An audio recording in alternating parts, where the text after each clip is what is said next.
بازم تبلیغات. داری لیست می‌نویسی؟ لیست؟ آره دیگه. لیست برای چی؟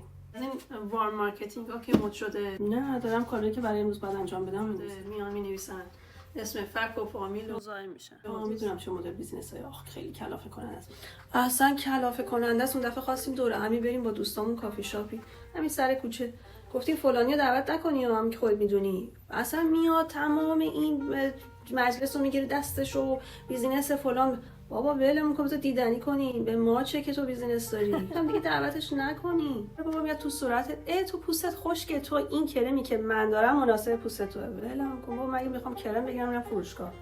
نهایتا اگر خواستم به تماس میگیرم. خیلی کلافه کننده است، خیلی کلافه کننده است. تبلیغ منتورم رو توی اینستاگرام دیدم و این سوالی که ازش کردم که گفتم ببین میدونم که این کار قانونیه، چون علنی دارید اد میذارید، براتونم چک میاد، میدیدم و دنبالش میکردم و اینکه مالیات میدادن، فرم مالیاتیش رو بهم نشون داد. ولی چیزی که خیلی برام بود که محصول نمیخوام بفروشم، تبلیغ محصول، و دوم که هی به قول تو بشینم دنبال فک و فامیل و دوست و آشنای زنگ بزنم ببین این یه بیزنسیه فلان، مثل همون جریانی که تو ایران هممون تجربهش کردیم و همه کسایی داشتیم که خیر ما رو میگرفتن، دوست آشنا.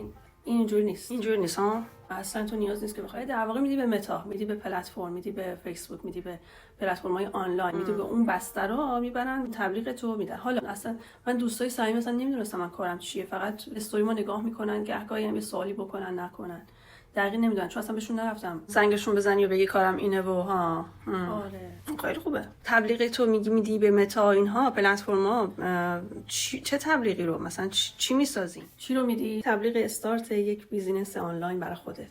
این که میدونی که بیزنسی رو دنبالش باشی که سرمایه‌اش معقوله، در این حال کامیشناش هم خوبه.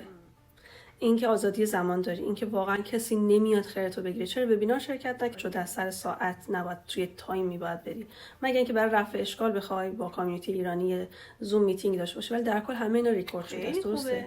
اینکه چرا نمیدونم ترنینگ ها دیر داری تمام میکنی، چرا وبسایت تو آماده نکردی.